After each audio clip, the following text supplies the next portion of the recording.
Good morning, everyone.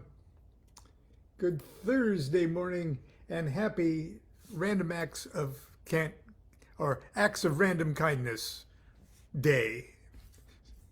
So everybody, without planning it, randomly commit an act of random kindness. Maybe more than one. Anyway, what could it hurt? I'm holding up an edition, 1992 edition of A True and Faithful Relation of what passed for many years between Dr. John Dee, a mathematician of great fame in Queen Elizabeth and King James, their reigns, and some spirits. Tending, had it succeeded, to a general alteration of most states and kingdoms in the world. That's what it says. His private conferences with Rudolph, Emperor of Germany, Stephen, King of Poland, and diverse other princes about it. Well, anyway,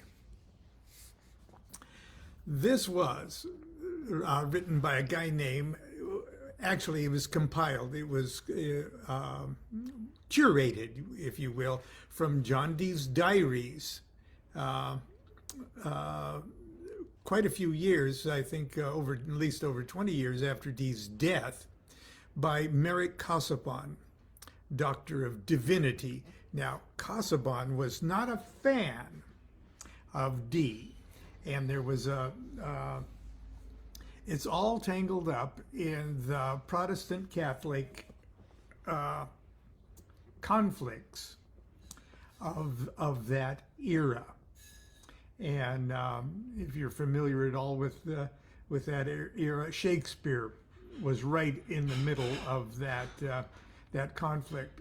And Dee, who had been the court mathematician and counselor and magician to Queen Elizabeth I, obviously,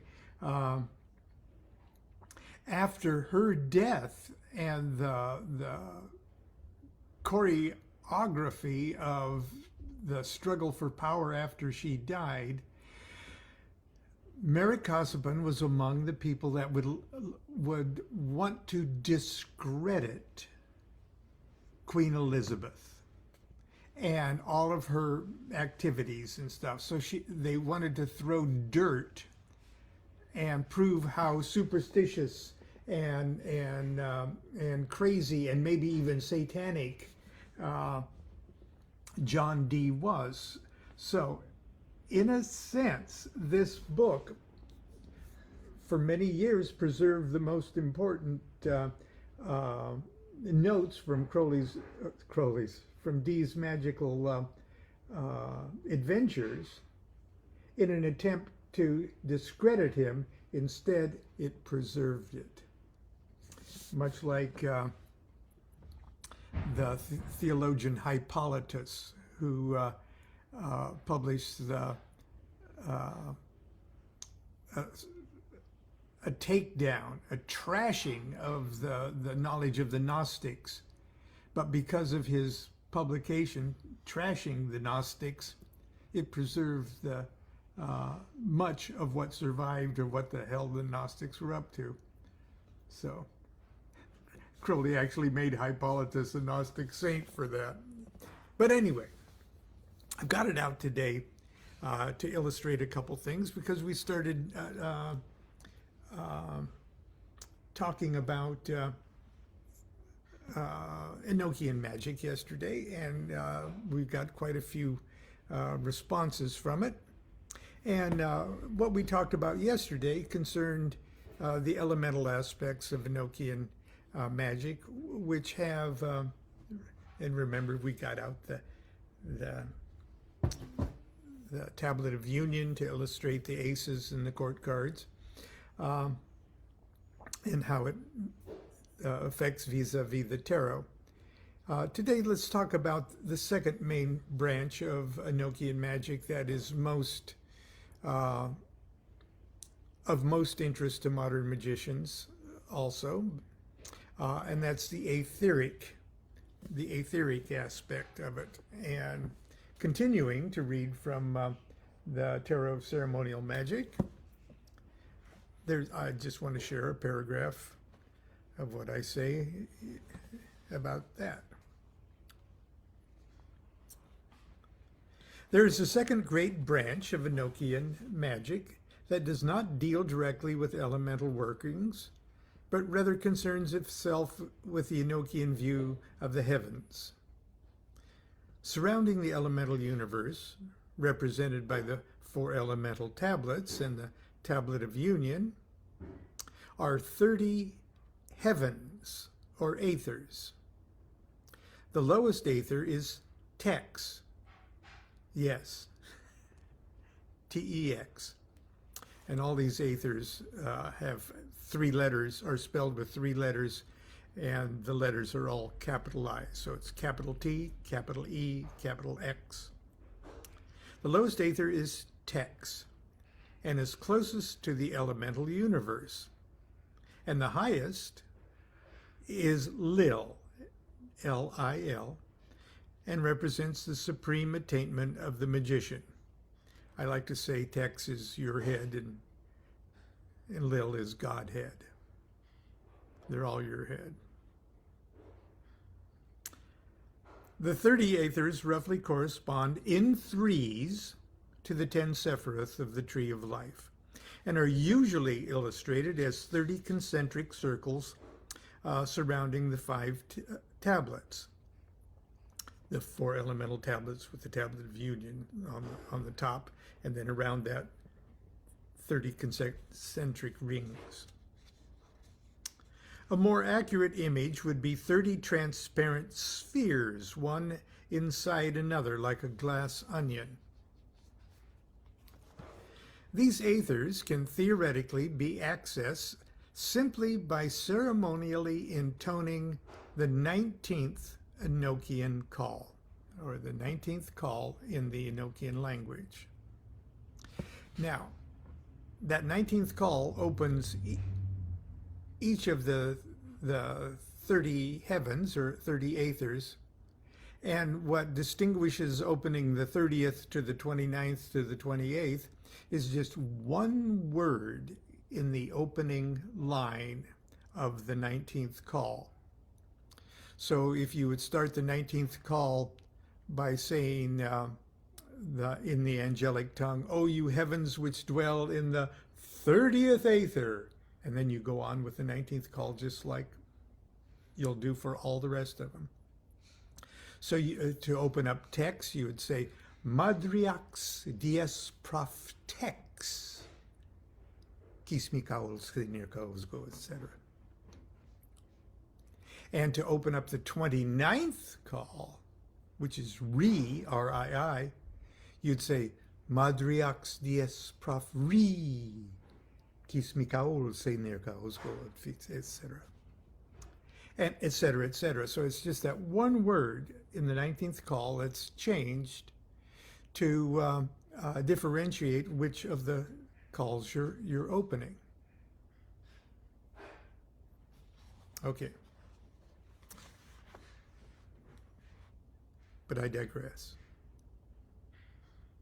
The magician, however, can fully access only as far as his or her level of illumination will permit.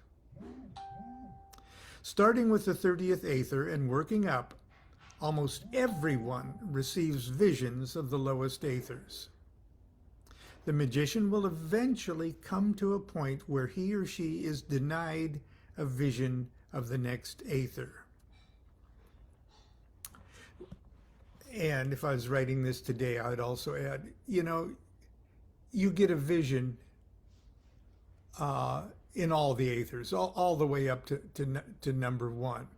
But there comes a time, the earliest aethers that you're already used to, your consciousness in life is already used to bouncing in and out of in the normal course of your meditations, there will come a point where the visions that you're receiving are obviously not, it's obvious that you haven't gotten both feet into the aether.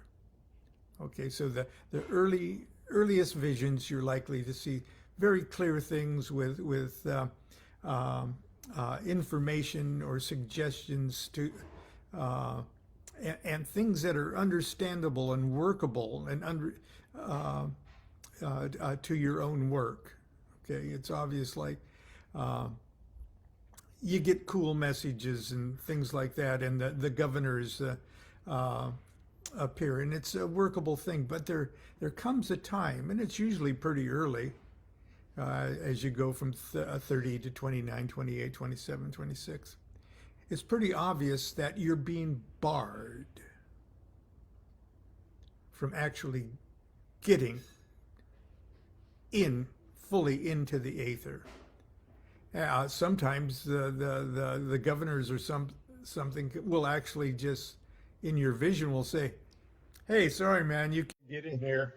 Okay, you got to work on something, or you got to drop some baggage. Your psychic body is too fat to get into this more rarefied air."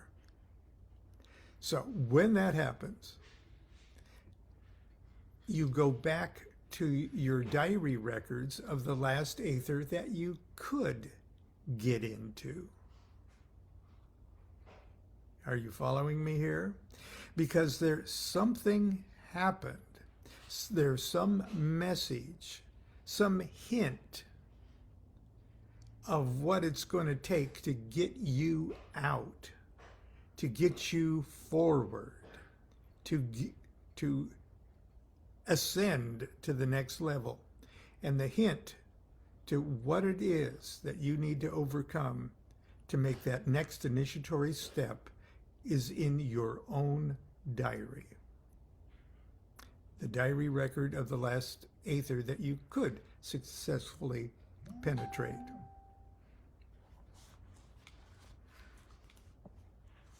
Okay, let's get back here. Let's see.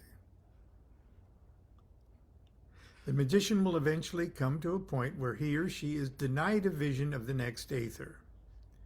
By studying the records of his or her visions in the previous session, the magician can get a very good idea of what obstacles remain in the way of spiritual advancement. I should have just continued reading there. Sorry for the digression. And clues as to how to overcome these obstacles. Details of the etheric aspects of Enochian magic can be found in Appendix 3 of this book. How much would you pay for a book? Don't answer, there's more. Okay.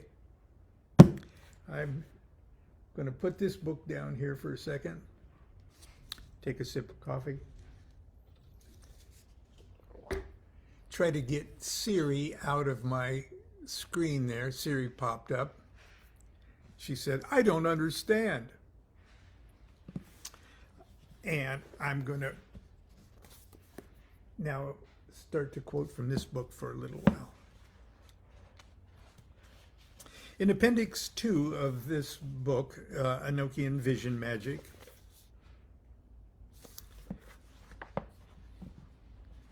I'm not above that. I'm just going to read kind of the opening words of this appendix. The Enochian calls, or keys, and I've headed up with an epigram. The genuineness of these keys, altogether apart from any critical observation, is guaranteed by the fact that anyone with the smallest capacity for magic finds that they work. Aleister Crowley. Under the heading Invocations, ? Enochian magic is developed by the Golden Dawn and widely practiced today uses the first 18 calls to activate the elemental tablets and contact the resident angels. Okay, so just basically what I'm talking about there is call 1 and 2. Call 1 opens up this, the tablet of union, the master tablet. Call 2 opens up the left-hand column that rules the tablet, EHNB. Then call 3 opens up air of air. Call 4 opens up water of water. Call et cetera, until all 18 calls open up those 16 other subangles. And the charts. It's a lot easier just to look at the chart and say, oh, God, I see what's going on. Okay. However, in the last hectic days of the Enochian period, Dee was instructed in several places to write down his own invocations. It remains unclear to me whether or not the angels were suggesting that additional homemade invocations were to be created as appendages to the calls. What is clear to me, after more than a quarter century of practical application, is the fact that the calls by themselves, with only the briefest addition of verbiage to awaken target angels in their hierarchy, serve admirably as the only invocation a magician needs. And of course, that's my own personal opinion. I wouldn't get into a bar fight with you over your interpretation of what if a homemade invocation is necessary. Naturally, if it appeals to your magical sense of art to compose additional invocations to utter before and or after the call, I encourage you to do so. Under the heading pronunciation. And this is where people will try to get into a bar fight with me. Let's just drink, okay, and talk about the Super Bowl or something. Pronunciation. You'll probably be very surprised at how little time I spend on this subject. In fact, I'm very tempted to simply paraphrase Rabbi Ben Clifford's heretical comment about the Hebrew language and tell you bluntly, there is no such thing as correct Enochian pronunciation. Not quite, but pretty much. On a few occasions, the commanding angels gave Dee and Kelly suggestions how certain words are pronounced. But by and large, we modern magicians are left to our own devices as to how to push these awkwardly constructed words out of our mouths. Dee noted the words of the calls in columns. Okay, and the left column contains the Enochian word in all uppercase letters. And I use the word peripsal, for example, which means heavens. The right column contains the word in upper and lowercase letters, which split the word into syllables and characterize certain letters as if to suggest pronunciation.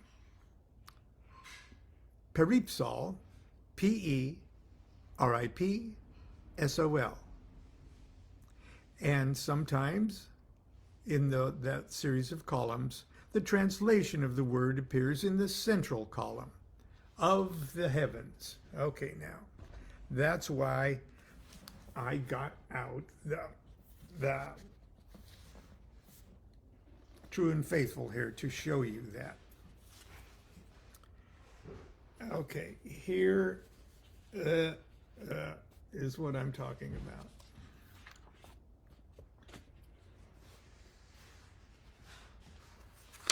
Okay, do you see over here on this side. There's those columns. And you see it start here, Madriox, all in caps. The translation is, "O you heavens." And over here on the far right, you'll see the italicized Madriox in upper and lower case. So reading down from here, it would start by saying, Madrias diaspraf lil, kismi kaol, sener kaosgo, od fisis valzisrasiada, non kalgohulim, etc., etc. There's more notes, because this is a diary entry. Okay. And the example that I use, Peripsol, we'll find, God, this is awkward. There we go. Right at the top there. See, Luciftias, which means the brightness of, or the Luciftias Peripsol. And you can see the, for Peripsol, you see the all caps, you see the translation, and you see sort of the phonetic breakup. So that's sort of the hint right there of what at least Dee was thinking is probably the most likely pronunciation. Okay. The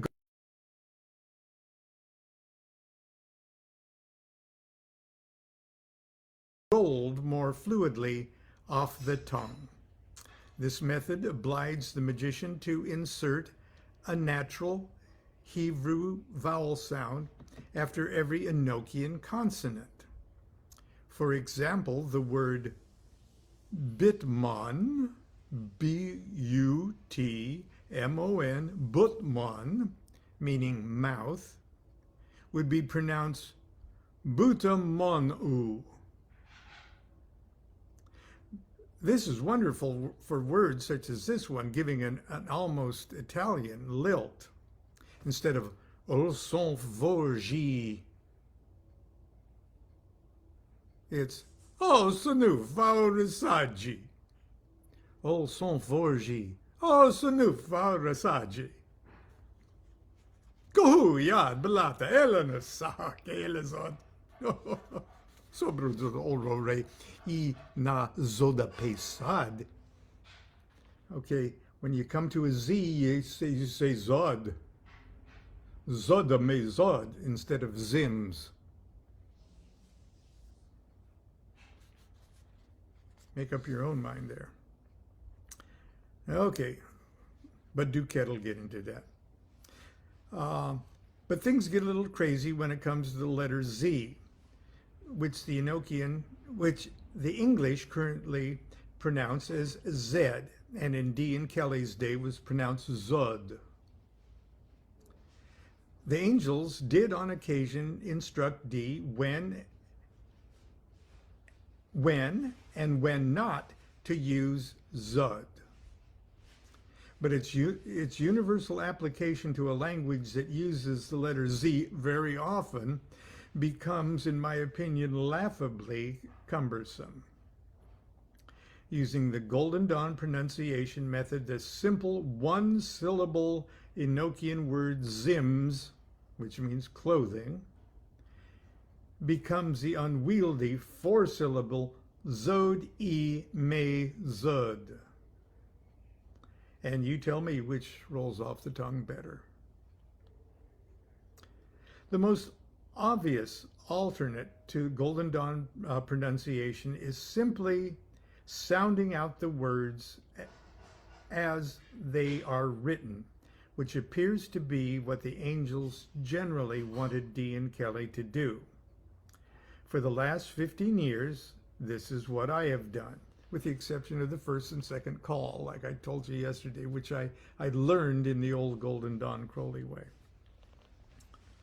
Before that, however, I used the Golden Dawn Crowley pronunciation method and was perfectly happy with it. In fact, I still use the Italian-sounding method when I recite the first and second calls because I have them memorized and they hold a special place in my heart. Both methods work just fine. In fact, any sincere effort on the part of the magician to sound out the words as they appear in the call works. Some of the best group scrying sessions I've ever experienced have followed the most horribly butchered recitations of the calls. It's as though the Enochian angels, like the French, appreciate any attempt on your part to speak their language. I often use the example of a mouse. If a mouse hopped up on your shoe and squeaked, you would just shoo it away. But if it hopped up on your shoe and started to talk to you in your native tongue, you'd be impressed. And you'd turn your attention to it. You would turn your darshan to it. You would turn your gaze to it. You would connect your consciousness to it, which is exactly what you want the intelligences and the angels of the Aethers to do to you. But I digress there. I said, if it hopped up on your shoe and you started to talk to you in your native tongue, you'd be impressed. You wouldn't even care if it spoke with a thick accent. I've tried to present the calls below as close as possible to the original spelling, breaks, letters, characterization, and pronunciations. The English translations that follows each call is generally punctuated in the same way as the Enochian. Okay. Now, I'm going to close today by, let me put this down. There, like that. And I'm going to repeat what I did yesterday and recite the first Enochian call with the Golden Dawn pronunciation, and then I'm going to repeat it using what I think is the classic, clean, straightforward Enochian pronunciation. So, let's see.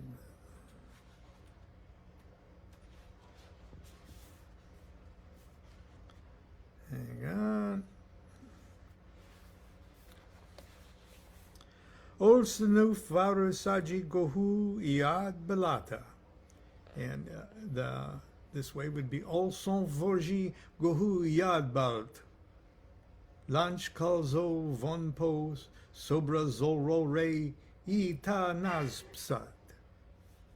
Olsenu Farusaji Gohu Iad Belata. Elanusaha Ke Elazad. Sobrazod Olro Rei Ita Nazad Pesa. Geraata Maele Pereje Das Hoel Ko Kaa Nota Hoa Zodame Zod. And here would be Sobrazod Ro Ita Nazpsad Greta Melpers Dies Hol Que No Thozims. Hey, it's getting their attention either way. Anyway, that's it for today. Go out and commit an act of random kindness, maybe 2 or 3. And we'll see you tomorrow. Continue to be good to yourself and be good to each other. Well, okay. Tomorrow I will actually do the 30th Aether for you. Until then, do what thou wilt shall be the whole of the law. Love is the law, love under will.